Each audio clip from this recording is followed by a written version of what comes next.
పరబ్రహ్మస్వరూపులకు ప్రియాత్మ బంధువులారా, ఓ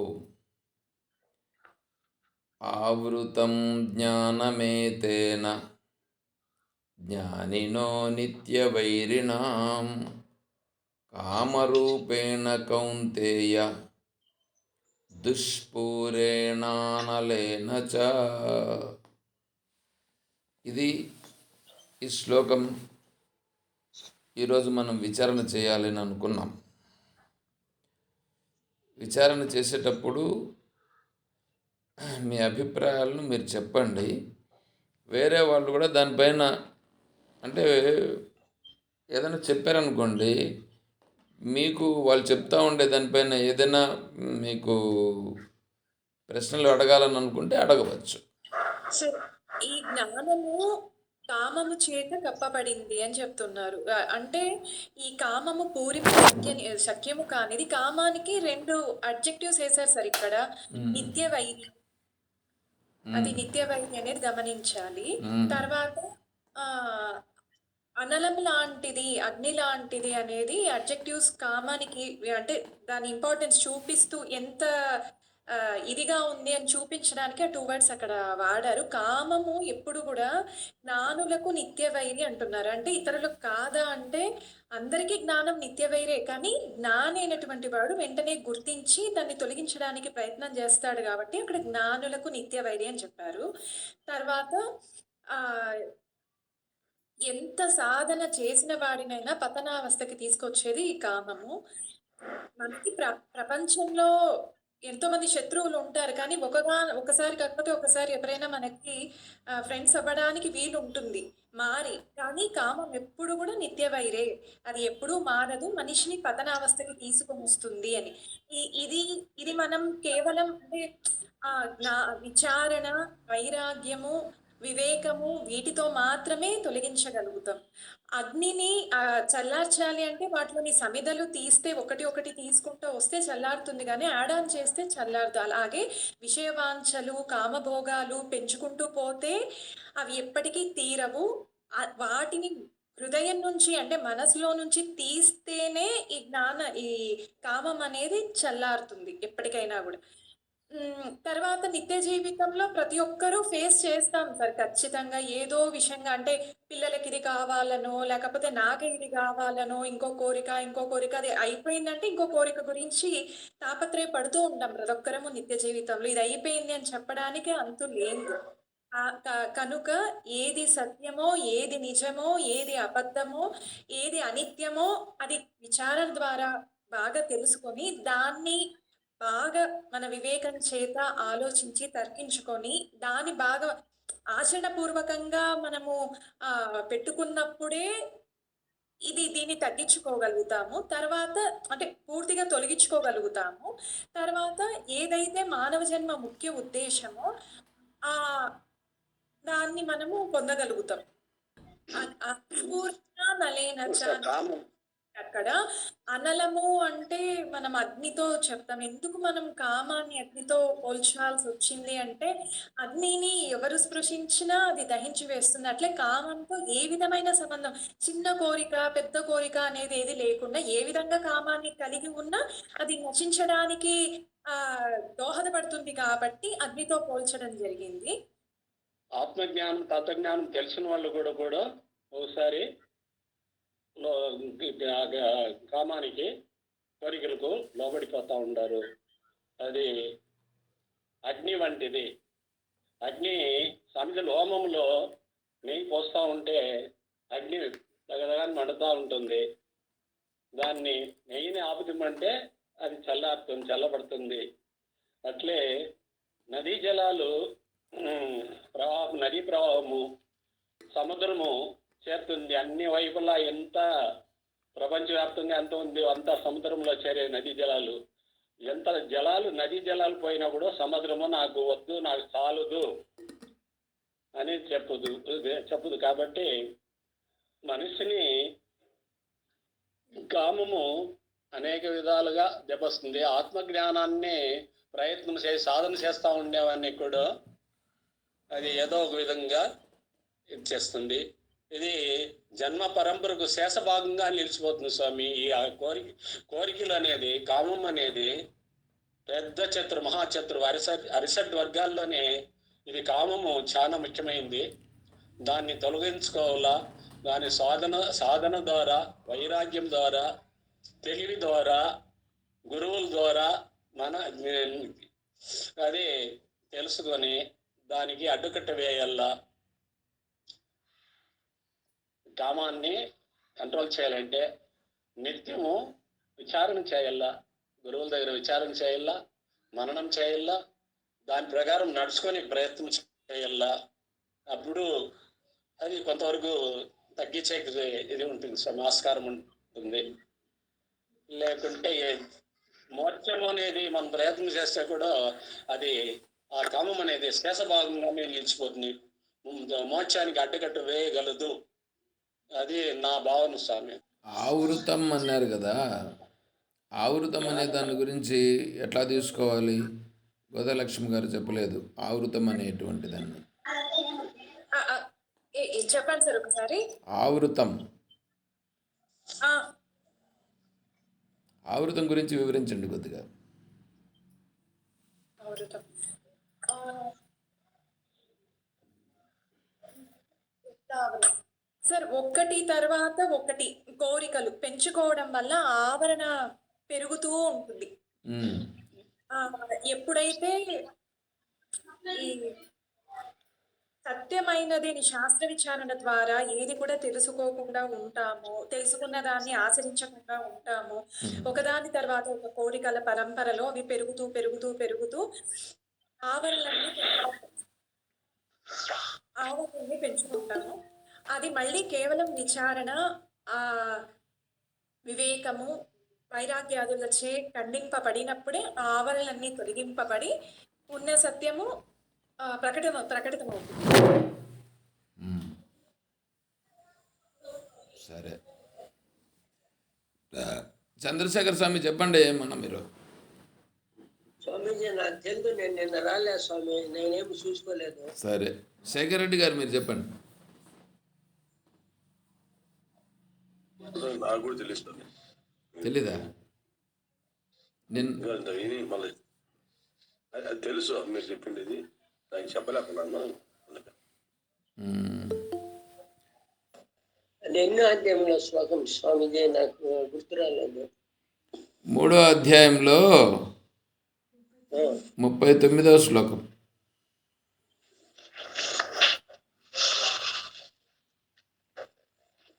నారమ్మ గారు చెప్తారా?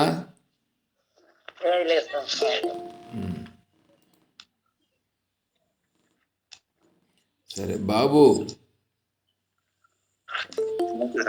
హరి ఓం, నమస్తే. జ్ఞానికి మూర్ఖునికి తేడా గురించి వివరించినారు స్వామి శ్లోకంలో. జ్ఞాని ఎలా చూస్తాడు, మూర్ఖుడు ఎలా చూస్తాడు అనే దాని గురించి వివరించారు.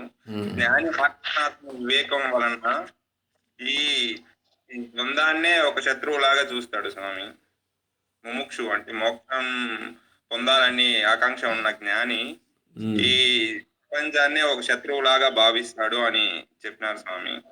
రెండోది మూర్ఖుడు ఏమంటే ఇప్పుడు సమాజంలో కలిసిపోయి ఉంటాడు స్వామి. ఇప్పుడు ఫర్ ఎగ్జాంపుల్ నేను పెళ్లి చేసుకున్నాను, పెళ్లి చేసుకున్న తర్వాత నాకు కొన్ని రోజుల తర్వాత భార్యతో ఫర్ ఎగ్జాంపుల్ గొడవ జరిగిందంటే ఈ పెళ్లి ఎందుకు చేసుకున్నాను అనేది కలుగుతుంది. అదే ఇప్పుడు శ్మశాన వైరాగ్యం లాగా కలుగుతూ ఉంటుంది. అంతేగాని మళ్ళీ వెళ్తూనే ఉంటాడు, ఇంకో దాని మీద పోతూనే ఉంటాడు. మధ్యలో ఊరికి అప్పుడప్పుడు ఇలాగా అంటే జ్ఞానం ఉండదు ఇతనికి, అసలు ఆత్మానాత్మ వివేకం జ్ఞానం అనేది ఉండదు. దీంట్లోనే కొట్టుకుని వెళ్తూ ఉంటాడు. అలం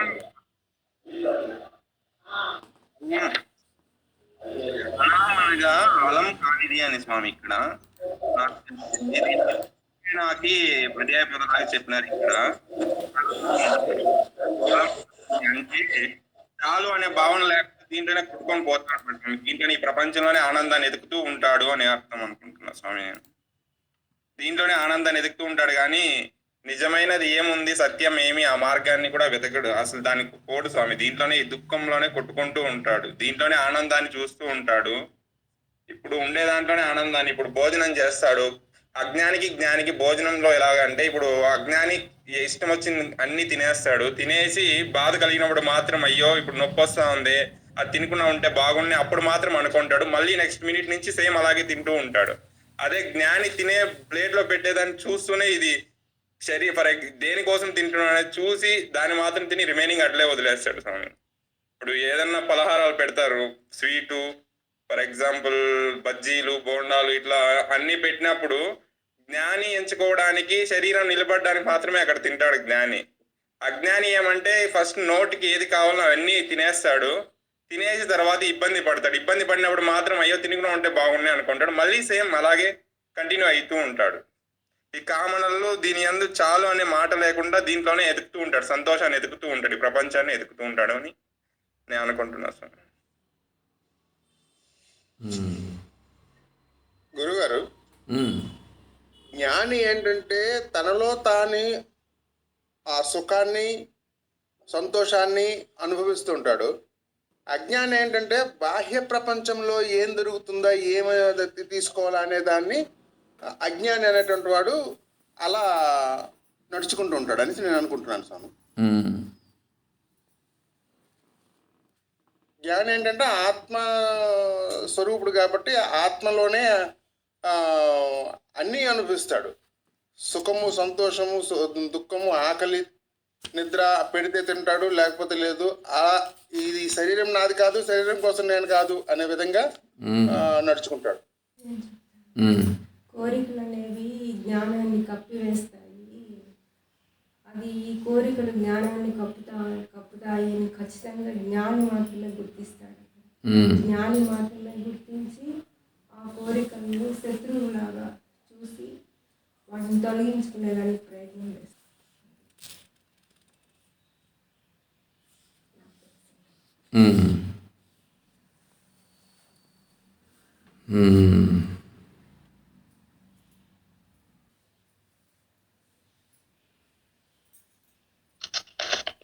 హరి ఓం స్వామి. హరి ఓం. జ్ఞాని స్వామి సత్వగుణము రజోగుణానికి దూరంగా ఉంటారు స్వామి. సత్వగుణానికి రజోగుణానికి సత్వగుణానికి రజోగుణానికి దూరంగా ఉంటాడా? అవును స్వామి. జ్ఞాని అంటే అవి వస్తానే కానీ అవి నాకు సంబంధం లేని లెవెల్గా ఉంటారు స్వామి జ్ఞాని. సత్వగుణానికి రజోగుణంగా దూరంగా ఉన్నాడంటే తమో గుణానికి దగ్గర ఉంటాడా? లేదు స్వామి, సత్వగుణము రజోగుణము తమోగుణం 3 గుణాలు చెప్తాను స్వామి. నువ్వు రెండే చెప్తివే? లేదు సార్ 3. అజ్ఞాని అనేది తత్వగుణం, ఎప్పుడు అజ్ఞాని అనేది రజగుణంలోను తమ గుణంలోనూ ఉంటారు స్వామి.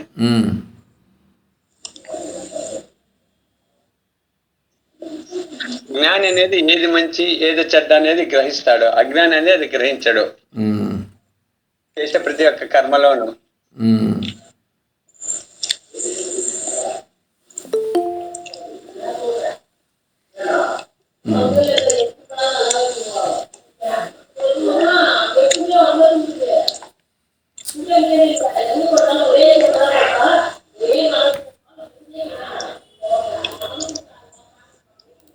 ఇక్కడ విషయం ఏంటంటే అండి,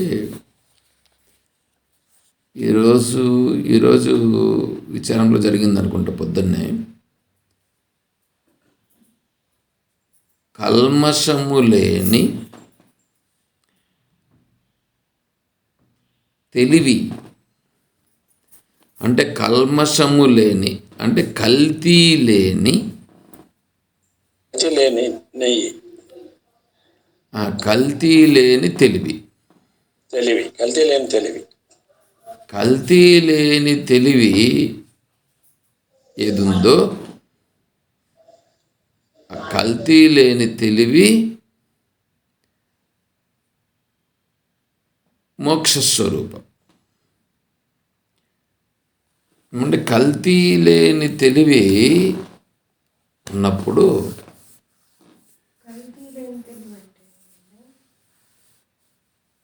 ఈరోజు పొద్దున్నే జరిగింది క్లాసు, అది విను, తెలిస్తే అది వింటే తెలుస్తుంది కల్తీ లేని తెలివి అంటే ఏమనే దానికి. ఈరోజు పొద్దున్న జరిగిన క్లాసును మనం దీంట్లో కూడా పెట్టినాం కదా యూట్యూబ్లో. ఇప్పుడు దాని గురించి మళ్ళీ చెప్పాలంటే నాకు టైం లేదు ఇక్కడ.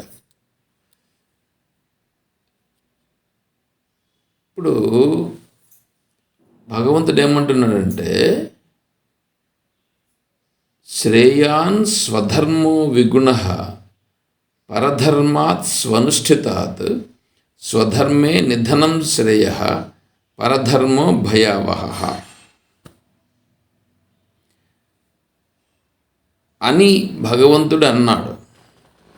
అంటే ఏమంటే, స్వధర్మో విగుణ, ఇది కర్మయోగం. ఇది కర్మయోగం చెప్తున్నాడు. కర్మయోగం అంటే ఇప్పుడు ఇక్కడ ఏమిటంటే కర్మ చేయుట, కర్మ ఫలమును ఈశ్వరార్పణ బుద్ధితో చేయుట. ఈశ్వరార్పణ బుద్ధితో చేయుట అని మనం ఇక్కడ చెప్పుకోవడానికి ఉంటుంది. ఇంకా బాగా కరెక్ట్గా చెప్పాలనంటే కర్మ ఫలము పైన ఆపేక్ష లేకుండా ఉండుట. ఇంకా బాగా చెప్పాలనంటే ఈ కర్మ ఫలం అనేటువంటిది నా యొక్క ప్రారబ్ధమును అనుసరించి వస్తూ ఉంది. ఆ వస్తూ ఉండే దానిలో హెచ్చుతగ్గులను కోరాల్సిన అవసరం ఏమిటి? అవసరం లేదు అని ఉండుట.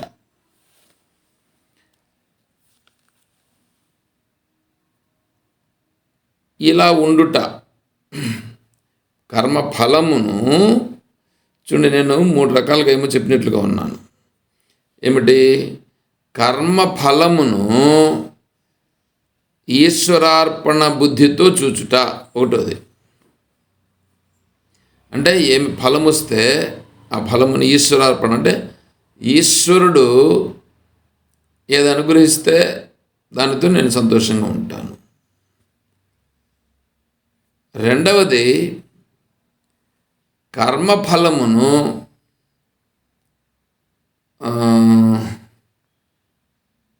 ఏమన్నాం దానికి, రెండవది ఏదో చెప్పినాను నేను.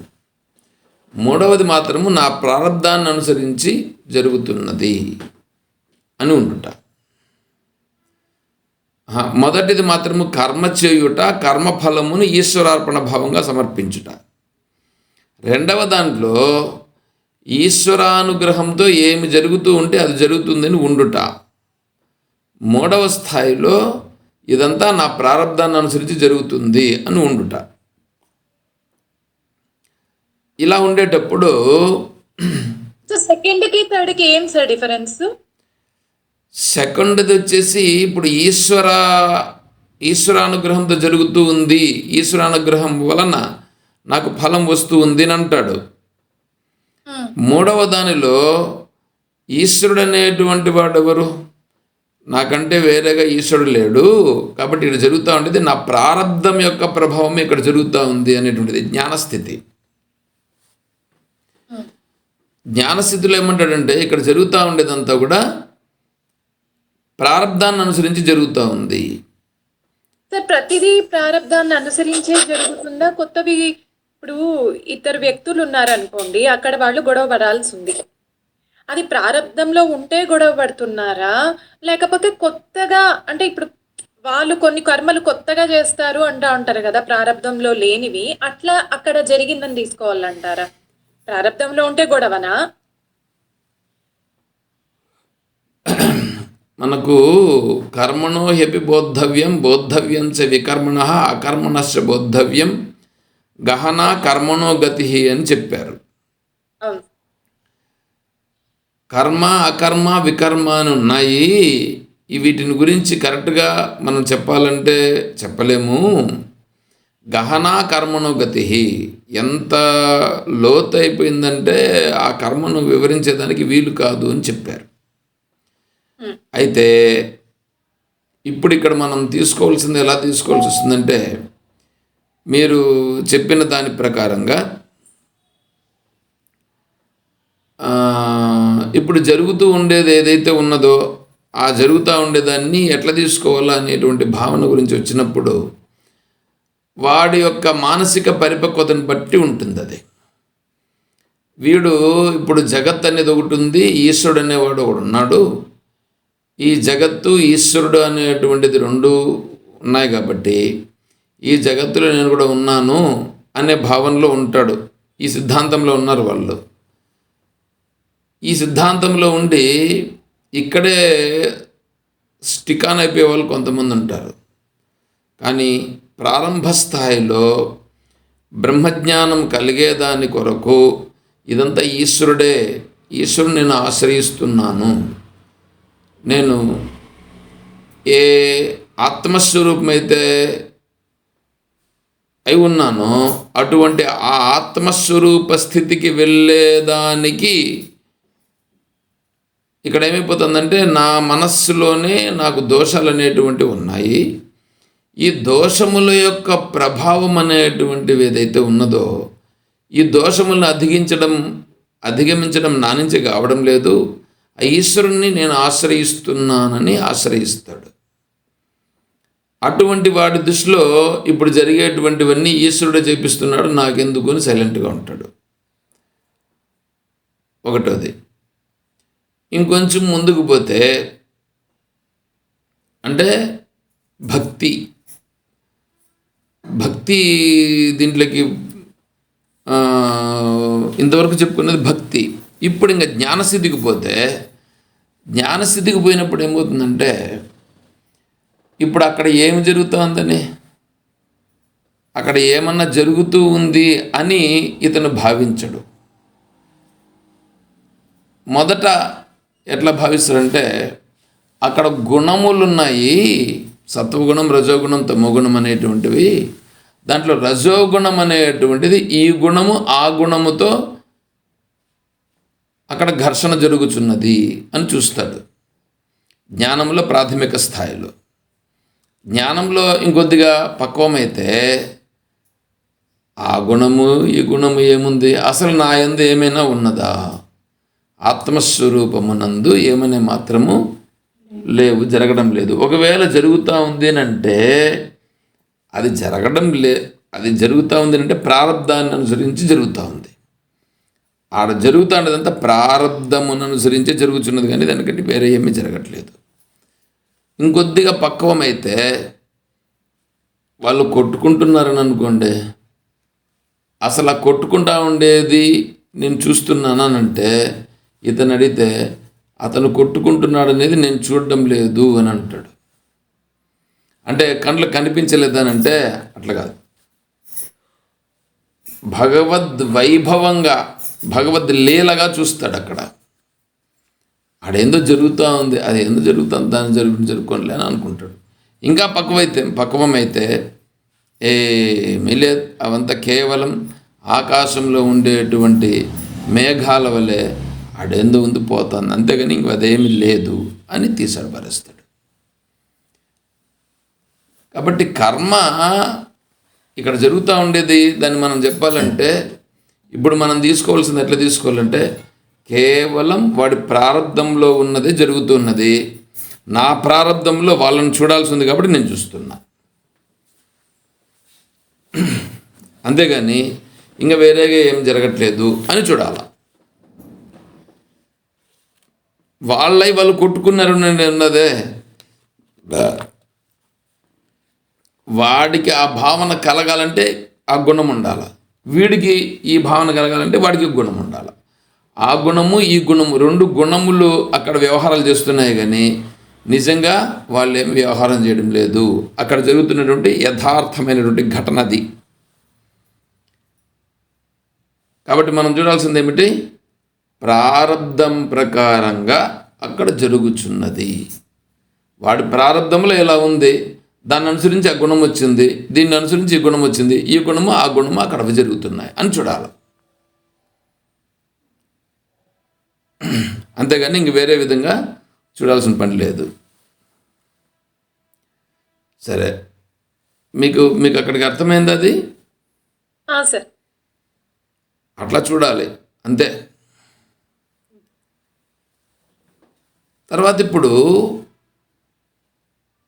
కర్మ అనేటువంటిది ఏం చేస్తుందంటే మనము స్వచ్ఛమైనటువంటి తెలివి స్వరూపులమై ఉండగా ఈ విషయ భావన చేత వీడు ఎప్పుడేమైపోతున్నాడంటే ఆ స్వచ్ఛమైన తెలివిగానే ఉండగానే స్వచ్ఛమైన తెలివిలో నుండి పతితుడై విషయములతో సంబంధపడి ఇవే సత్యమనేటట్లుగా ఉండిపోతున్నాడు.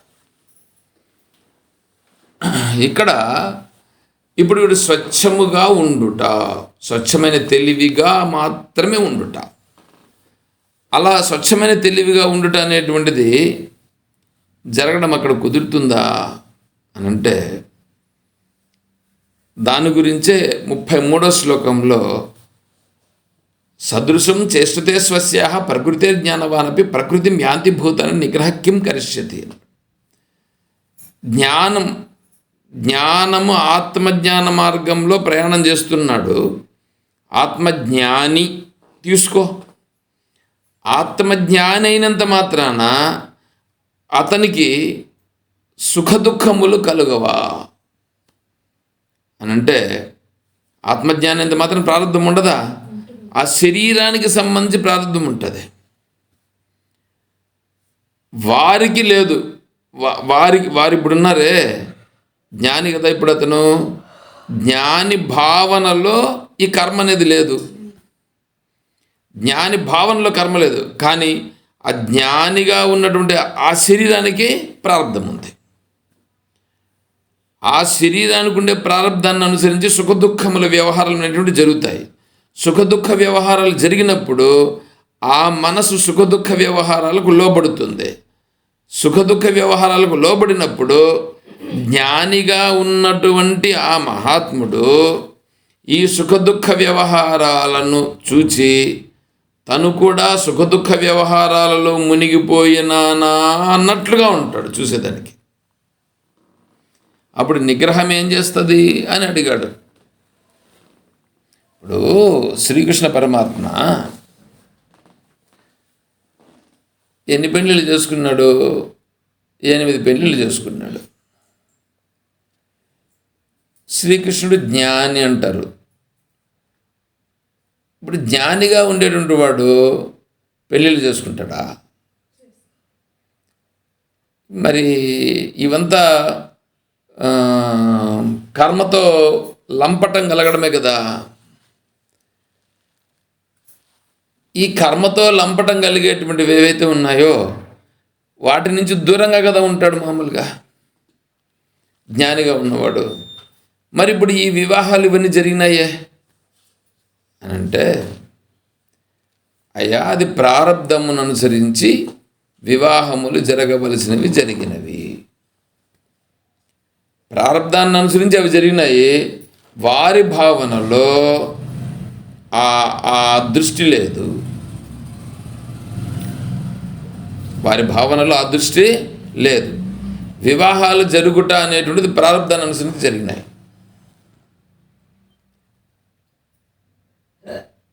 ఇప్పుడు కంసుడు చనిపోవుట అని అనుకోండి, కంసుని శ్రీకృష్ణుడు సంహరించినాడా లేక కంసుని యొక్క ప్రారబ్ధము తీరినదా అనంటే శ్రీకృష్ణుడు సంహరించినాడు అని చెప్పుట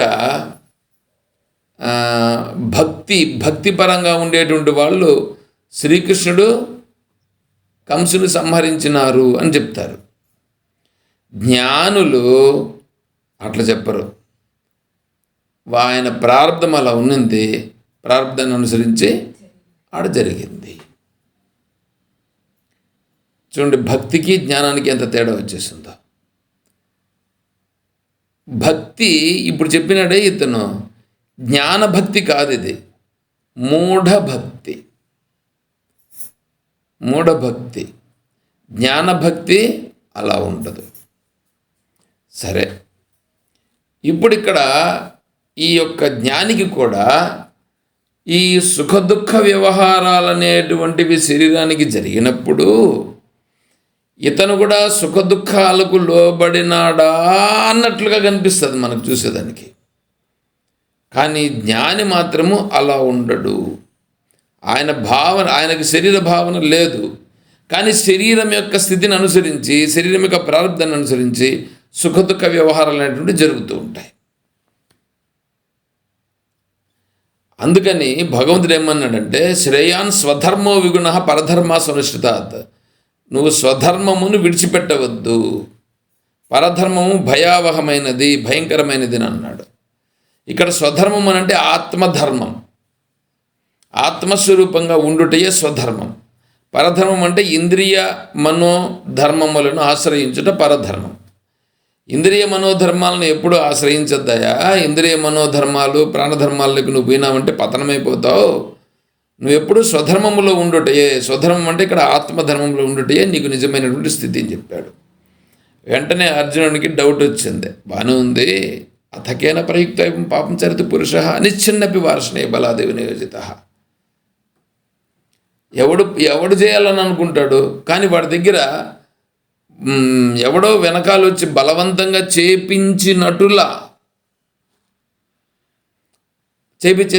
చేసినారు కదా. అది ఎవరు చేపించినారు అని అడుగుతాడు. జ్ఞాని కూడా జ్ఞాని అయినప్పటికీ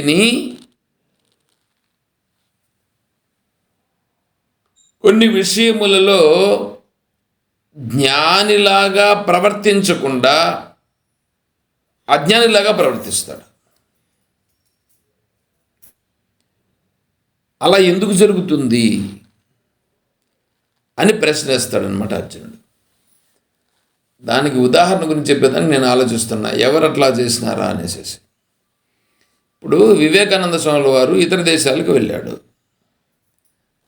మాంసభక్షణము చేయకూడదు, అహింస అని చెప్తారు.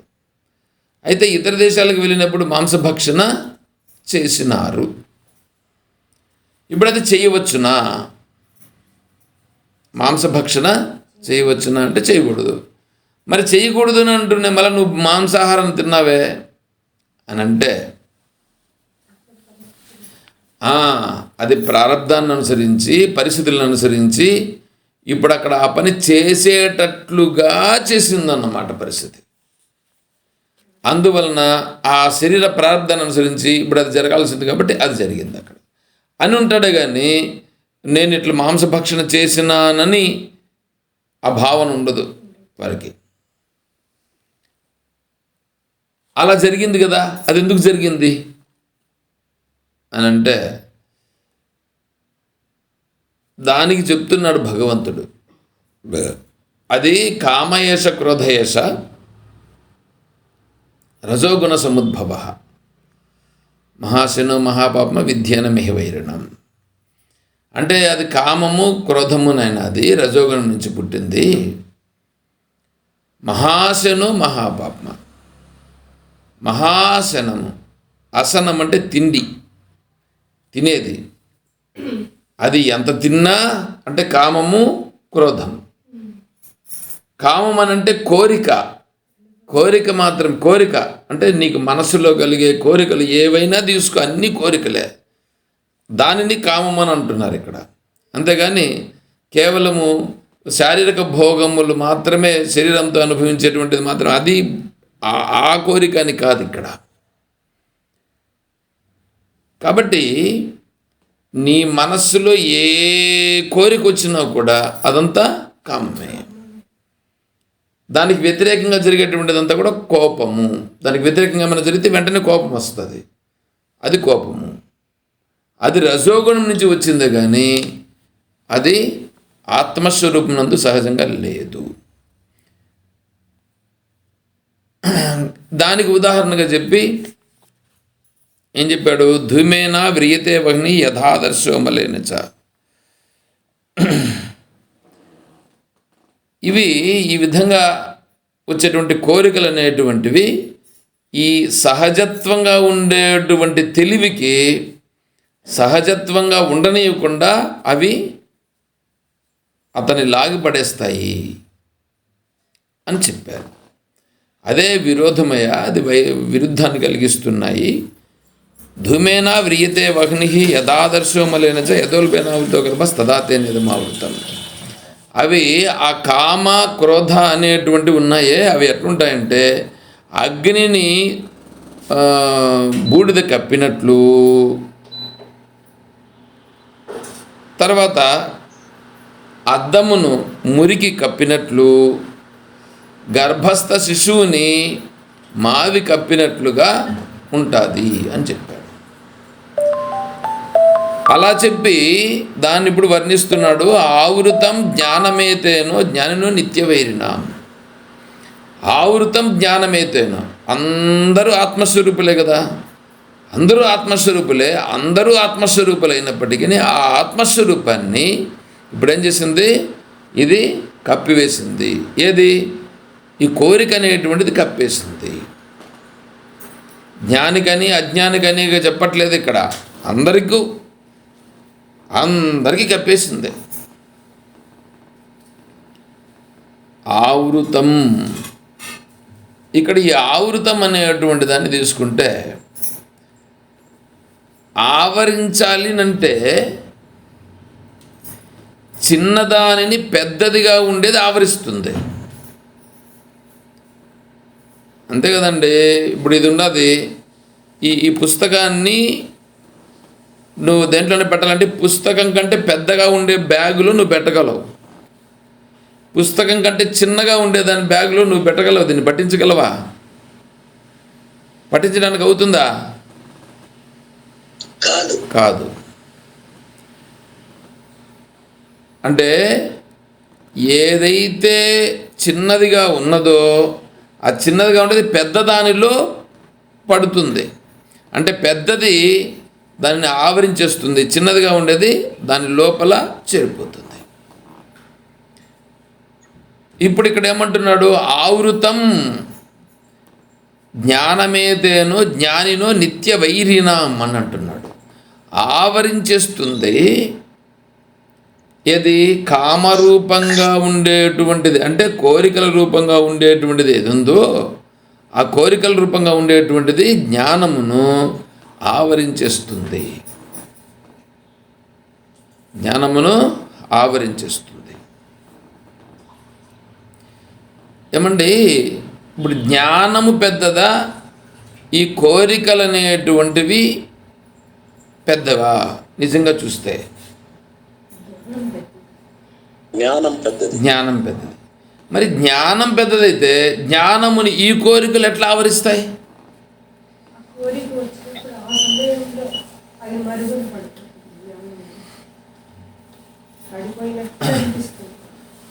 పడిపోయినట్లు ఆవరించేసినట్లు అనిపిస్తుంది. ఆవరించేసినట్లు, అంతేగాని నిజంగా ఆవరించలేదు. ఆవరించే సామర్థ్యము దానికి లేదు. సూర్యుణ్ణి గ్రహణము పట్టినప్పుడు ఈ గ్రహణము పట్టినటువంటి ఏ రాహుకేతువులు ఉన్నారో వీళ్ళు సూర్యుణ్ణి ఆవరించి వేయగలరా?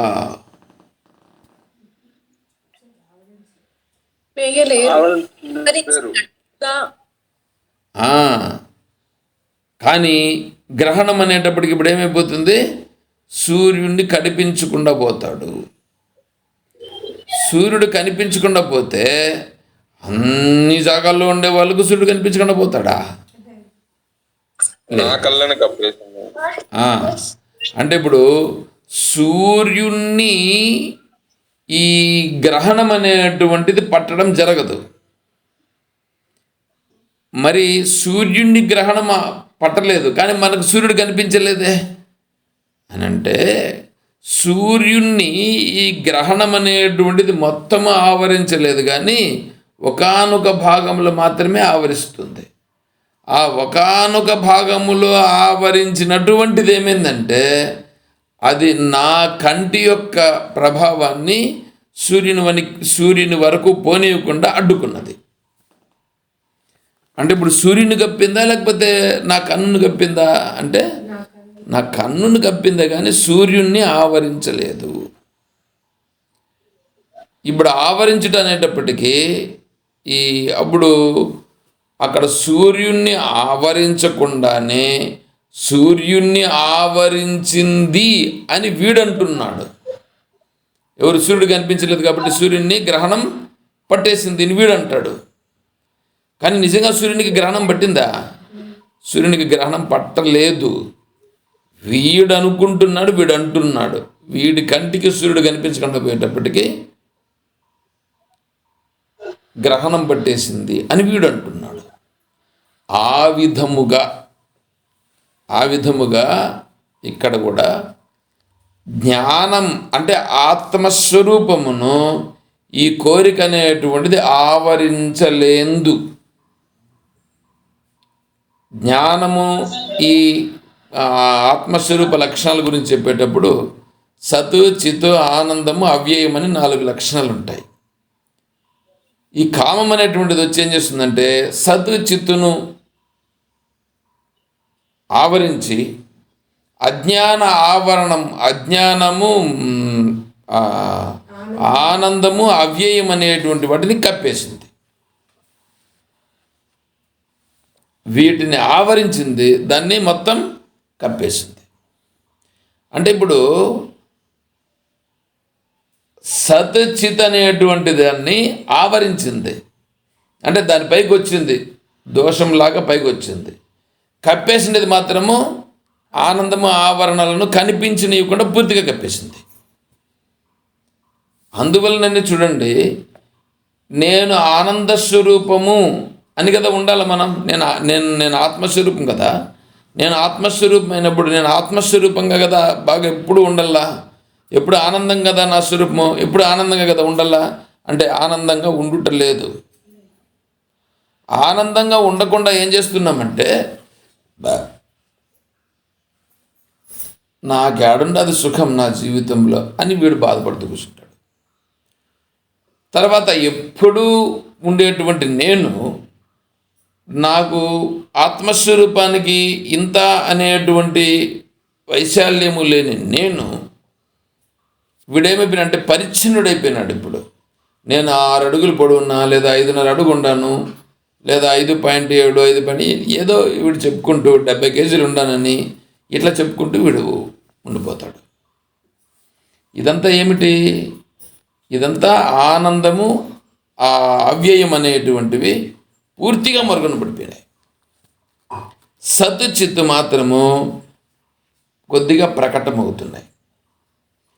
సత్ చిత్ అంటే సత్ అంటే ఉండుట, చిత్ అంటే తెలియబడుట. ఇప్పుడు మన పరిస్థితి ఏంటంటే సత్ ఉండుట, నేనున్నాను అనేది ఉంది. తెలియబడుట, తెలుస్తున్నాను, ఇవి 2 మాత్రం కొద్దిగా తెలుస్తున్నాయి. ఆనంద అవ్యయములు అనేటువంటి పూర్తిగా మరుగున పడిపోయినాయి. ఇది కప్పివేయుట అంటే.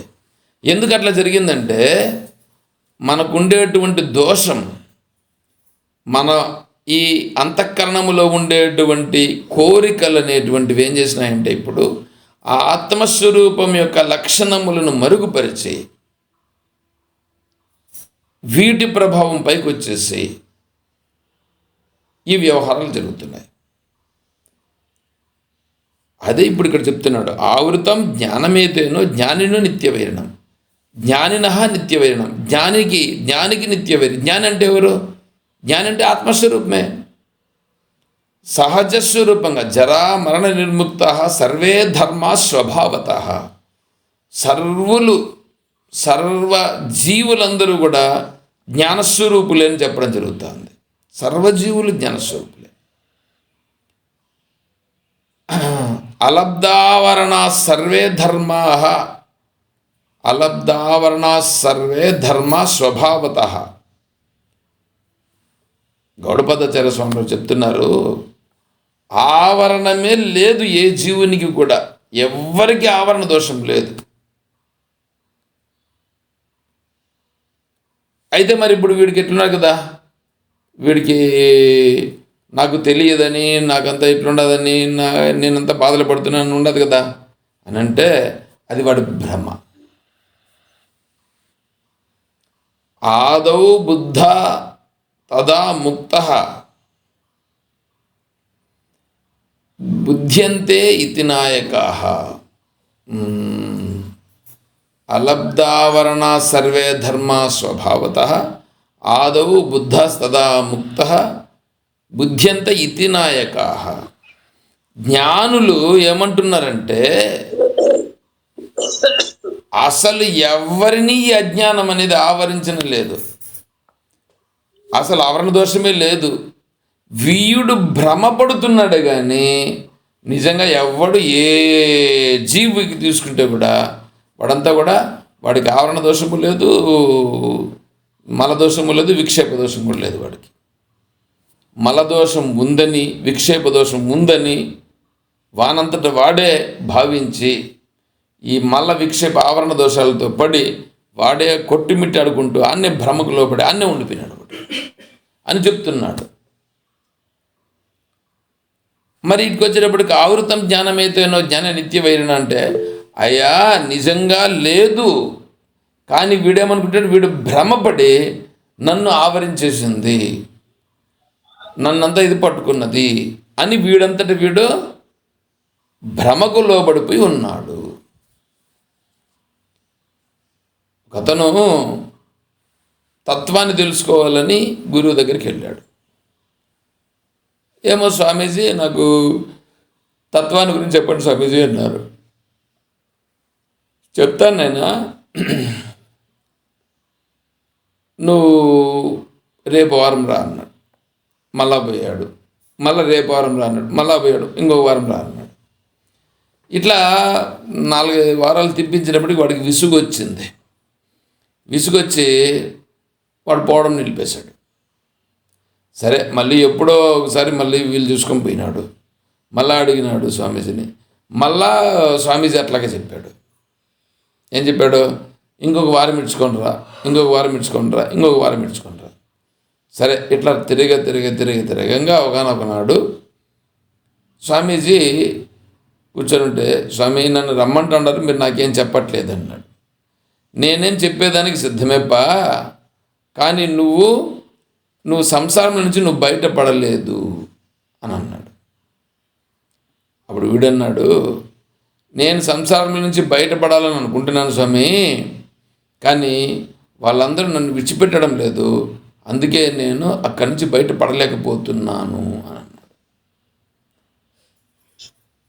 అదెట్లా సాధ్యమవుతుంది? అసలు సంసారం అనేటువంటిది లేదని ఇప్పుడు ఇక్కడ విచారణలో తెలుస్తూ ఉంటుంది. ఆ సంసారం అనేటువంటిది నిజంగా లేదు, నువ్వు ఉండాదనుకొని భ్రమపడుతున్నావు అని చెప్పాడు.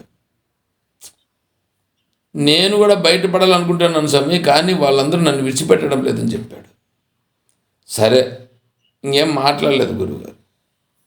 సరే వాళ్ళిద్దరూ వాకింగ్ పోయేదని పోతున్నారు. పోతా ఉంటే మధ్యలో ఈ గురువుగారు ఏం చేశారంటే నిలిపి పక్కలో ఒక తాటి చెట్టు ఉంటే తాటి చెట్టుని పోయి పట్టుకున్నాడు. ఇతను అనుకున్నాడు గురువుగారు ఏదో పాసిపోయినాళ్ళే అని అనుకున్నాడు. ఎంతసేపటికి రాలేదు. అప్పుడు ఈయన చూసినాడు, శిష్యుడు అంటే అడుగుతాడు, నేను పోయి చూశాడు. స్వామి ఏం తాటి చెట్టుని పట్టుకోండి అని అన్నారు. ఏం చేసేదయ్యా నేను ఇటుకు వచ్చే లోపల తాటి చెట్టు నన్ను గట్టిగా పట్టుకునేసింది, లాగేసింది అన్నాడు. ఏం చెప్తారు సార్, మీరేంది అంత తత్వం తెలుసు అని అందరూ అంటే మీరు చాలా గొప్పడని నేను అనుకుంటుని, నువ్వేంది ఇది తాటి చెట్టు పోయి ఎవరన్నా పట్టుకుంటుందా అంది అన్నాడు. లేదా చూడు పట్టుకొని ఉంది అంది అన్నాడు. ఏడ పట్టుకుంది చూద్దామని చెప్పి పోయి చూస్తే ఈయన 2 చేతులు గట్టిగా పట్టుకొని ఉన్నాడు. స్వామి మీరే 2 చేతులతో గట్టిగా పట్టుకున్నారు, ఆ 2 చేతులను లూజ్ చేయండి. లూజ్ చేసినాడు. విడిచిపెట్టండి, విడిచిపెట్టేసినాడు. అంతేనా, చాలా సులభమే ఇది అందని వచ్చి, ఇది కరెక్టే కదా అంది అన్నాడు. చాలా కరెక్ట్ స్వామి అన్నాడు. మరి సంసారం కూడా ఇంతేనయ్యా, సంసారం నువ్వు పట్టుకో ఉండవా లేదా సంసారం నిన్ను పట్టుకొని ఉందా అన్నాడు. అంటే అప్పుడేంటి, సంసారం వీడు పట్టుకోన్నాడు కానీ నిజంగా సంసారం వీడిని పట్టుకోలేదు. కోరికలు అనేటువంటి వాటిని వీడు పెట్టుకో ఉన్నాడు కానీ కోరికలు అనేటువంటి వచ్చి వీడిని ఏమి ఆశ్రయించట్లేదు. పుష్ప 2 సినిమా రిలీజ్ అయ్యింది, కానీ పుష్ప 2 సినిమా వచ్చి నన్ను చూడు అని అనదు. వీడికి ఆ పోస్టర్ చూసే లోపల నేను సినిమా చూడాలని వీడికి కలుగుతుంది. అదేవిధంగా ఇక్కడ కూడా ఈ కోరికలు అనేటువంటివి వీణ్ణేమి లోబరుచుకోవడం లేదు, వీడే దానికి లోబడినట్లుగా అయిపోతున్నాడు. అందువలన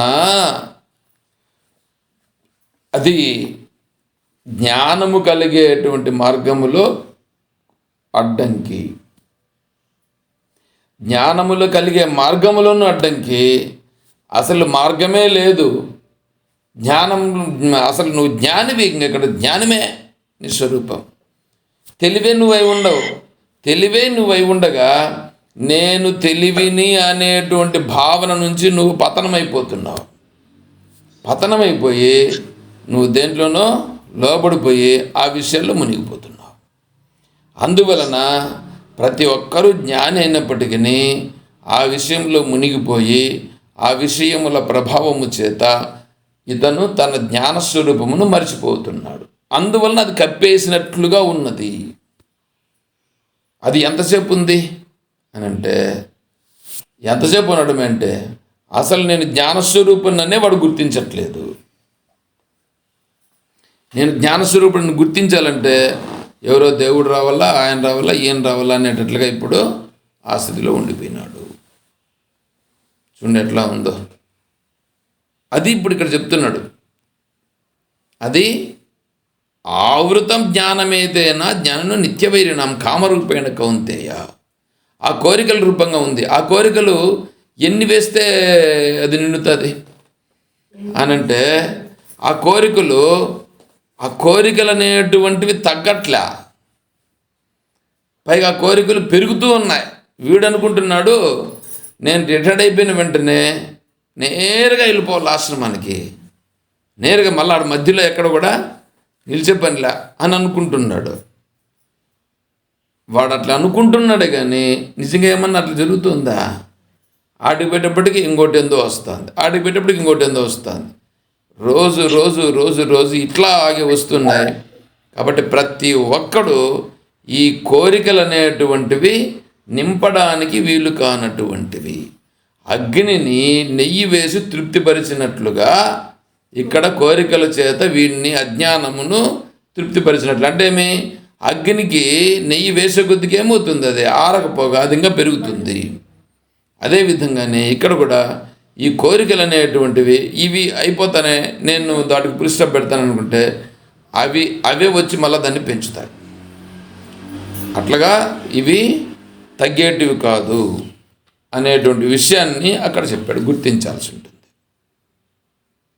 ఇది సహజంగా ఉండేటువంటిది. అందుకు కర్మయోగం అనేటువంటి దాని గురించి ఇక్కడ మనకు విషయం టాపిక్ కాబట్టి నువ్వేం చేయాలి? నీ ఇంద్రియాలు ఉన్నాయే, నీ ఇంద్రియాలను, మనస్సును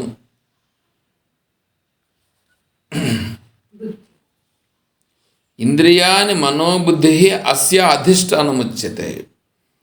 ఈ కామం అనేటువంటిది, కోరిక అనేటువంటిది ఇంద్రియాల దగ్గర, మనసు దగ్గర, బుద్ధి దగ్గర, ఈ మూడింటి దగ్గరకు వచ్చి కూర్చొని ఉంది అది. అందువలన ఇప్పుడు నువ్వేం చేయాలి? మొదట దాన్ని గుర్తించు. అవే వచ్చి నేను ఈ ఇంద్రియాలను, మనస్సును, బుద్ధిని లోపరుచుకుంటేస్తూ ఉంటాయి అవి. కాబట్టి నువ్వేం చేయాలా? ముందు నీ మనస్సును, బుద్ధిని మాత్రం నిగ్రహించు, శరీరాన్ని నిగ్రహించద్దు. అంటే శరీరానికి జరగాల్సినవి ఏముంటాయో అది జరగాల్సి ఉంటుంది, శరీరానికి జరగాల్సినటువంటివి జరుగుతాయి. మనస్సును, బుద్ధి మాత్రము వాటిని నిగ్రహించు. ఎందుకంటే ఇవి లోపల ఉండేటువంటివి, ఈ శరీరానికి బయట విషయాలు అనేటువంటివి సంబంధం ఉంటాయి. వాటన్నింటినీ నువ్వు ఎక్కడ నిగ్రహించాలో ఎక్కడ నిగ్రహించకూడదు అనేటువంటిది నువ్వు నిర్ణయం చేసుకోవాల్సి ఉంటుంది. కానీ లోపల ఉండేటువంటి మనస్సును, బుద్ధిని మాత్రము ఖచ్చితంగా శాస్త్ర పద్ధతి ప్రకారంగా వాటిని కంట్రోల్ చేయాల్సి వస్తుంది. అది చెప్పడం కోసమే ఇప్పుడు ఇక్కడ ఈ శ్లోకం వచ్చింది. నిజంగా ఆవరణ లేదు, ఆవరణ దోషం నాకు లేదు, కానీ వీడి ఆవరణ దోషం ఉందని భ్రమపడుతున్నాడు. కనీసం భ్రమపడుతూ ఉంటే నేను భ్రమపడుతున్నాను, ఈ భ్రమలో నుంచి బయటపడాలి అని కూడా అనుకోవట్లేదు. అట్లా అనుకోవాలంటే ఇది భ్రమ అని గుర్తించాలి. ఇది భ్రమ అని గుర్తించట్లేదు. దీంట్లో నుంచి బయటపడాలని గుర్తించట్లేదు. దీంట్లోనే పడిపోయి దీంట్లోనే ఏదేదో చేయాలా ఇట్లాగా ఉండిపోతున్నాడు. కాబట్టి ఇక్కడ ఎట్లా చేయాల్సి ఉంటుంది అర్థమైంది. ఇప్పుడు తెలివిగా ఉండుట, సహజత్వమైనటువంటి తెలివి స్వరూపం. అందరూ జ్ఞానస్వరూపులే. అందరూ జ్ఞానస్వరూపులే అయినప్పుడు అజ్ఞానం అనేవాడు ఆడున్నాడు. అజ్ఞానం అనేది లేదు, అజ్ఞానం అనేది లేదు. కానీ వీడంతటి వీడు ఉండాదని భ్రమపడుచున్నాడు. అదండి ఇక్కడ విషయం. ఏమన్నా అర్థమైందా?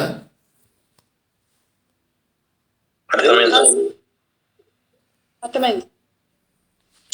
అర్థమవుతుంది సార్. సరే, ఈరోజుకి ముగిద్దాం. నెక్స్ట్ వీక్ మనం ఏదైనా ఒకటే ఇప్పుడే అనుకుందాం. 4వ అధ్యాయంలో ఏదైనా ఒక శ్లోకం తీసుకుందాం. 4వ అధ్యాయం వద్దులే, 3వ అధ్యాయంలోనే తీసుకుందాం. స్వామి అనలం అంటే ఒకసారి అర్థం చేయండి. అగ్ని. ఇక్కడ అలా చెప్పినారా సార్? ఇక్కడ అవును, అనలం అంటే అగ్ని అనే చెప్పినారు. అనలం అగ్ని. కామయేష్ దాన్ని ఏమంటున్నారు ఇప్పుడు ఇక్కడ? ఆవృతం కామరూపేణ కౌంతేయ దుష్పూరేణ అనలేనచ. అనలేనచ అంటే అగ్నిని దుష్పూరేణ, అగ్నికి ఏమైనా వేసి దీని చేత నింపదాము అని అనుకుంటే అగ్ని ఇంకా పెరుగుతులదే కానీ అగ్ని తక్కువ అనేది జరగదు.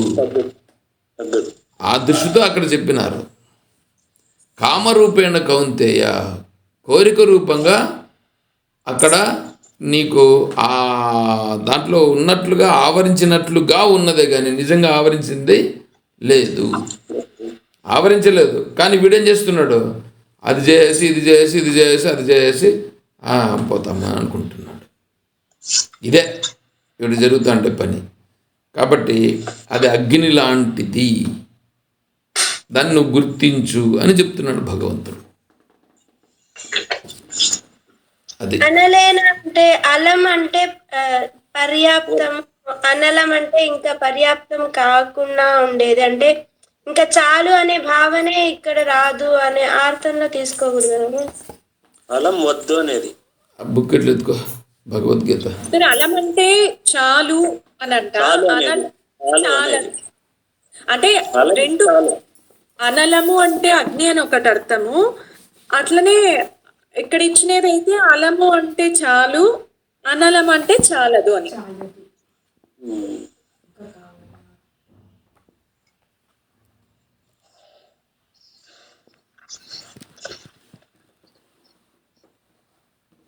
నా అస్య అలం పర్యాప్తి విద్యతే ఇది అనలహ తేన.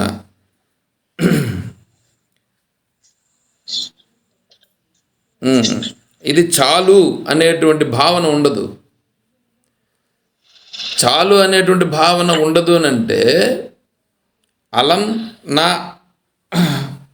అని అంటున్నాడు. ఇంకా చాలుప నాకు అనే మాట అన్నదు. కోరికలను పొందుట అనేటువంటిది, ఈ కోరికలతో నేను తృప్తి పడినాను అని ఎవడైనా అంటాడా? తృప్తి ఎరగని కామం. కోరికల చేత నేను తృప్తి పడినాను అని ఎవడంటాడు? ఎవడండు? అగ్నిని ఎవడు తృప్తిపరచగలడు?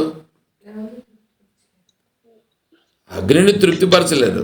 అందుకే ముందర ఆ రెండింటిని దుష్పూరేణ అనల అంటే ఇప్పుడు ఇక్కడ అనలా అన్నప్పుడు ఇక్కడ చాలు అనేటువంటిది లేదు అనేటట్లుగా ఉన్నది అని ఇక్కడ చెప్తున్నారు. కానీ దానికి ఒక అర్థంగా అగ్నిని కూడా ఇక్కడ చెప్పడం జరిగింది. అంటే ఇక్కడేమో అగ్నిని గురించి చెప్పలేదు కానీ దుష్పూరేణ అని అన్నారు కదా. దుష్పూరేణ అని దానికోసం గాను దానిని కూడా ఇట్లా చెప్పుకుంటున్నారు అన్నమాట పెద్దలు. విద్యానందగిరి స్వామి వారు, విద్యాప్రకాశానందగిరి స్వామి వారు దానికి అర్థాన్ని దుష్పూరేణ పూరించడానికి వీలు కానిది అని చెప్తూ అగ్నిని తృప్తిపరచలేనట్లుగా ఇక్కడ కోరికల చేత వీడు ఇంకా చాలు అని అనుటలేదు అని చెప్పినారు. అదే అనలం అనేటువంటి దానికి నా అస్యాలం పర్యాప్తి విద్యతే ఇది అనలహ, అంటే పూరించుటకు ఇది చాలు అనేటువంటి మాట అనదు అని అర్థం. అక్కడేమో అగ్ని అనేమో అర్థం లేదు, అక్కడ అగ్ని అనే మాట ప్రయోగం చేయాల ఆచార్యుల వారు కూడా, అది అర్థం. అగ్నితో సంబంధం లేదు, కానీ ఇక్కడ ఉదాహరణ మనకు అర్థమయ్యే దానికోసం అగ్నిని అక్కడ ప్రయోగం చేసుకున్నాం అంతే. సరేనా? సరే సార్. సరే సార్.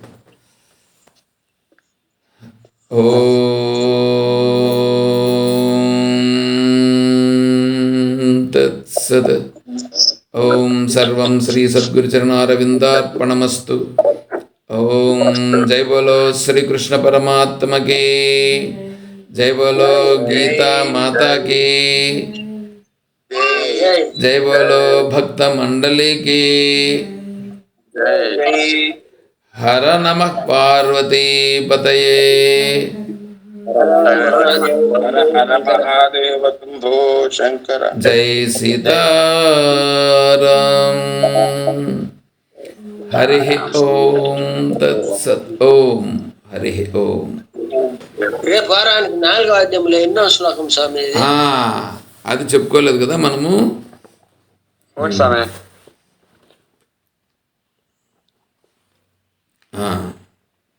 20వ శ్లోకం అండి. 4వ అధ్యాయం సార్. 19వ శ్లోకము 20వ శ్లోకం, 2 శ్లోకాలు. స్వామి 4వ అధ్యాయమా? 4వ అధ్యాయం 19, 20. సరే. హరి ఓం. ఓం.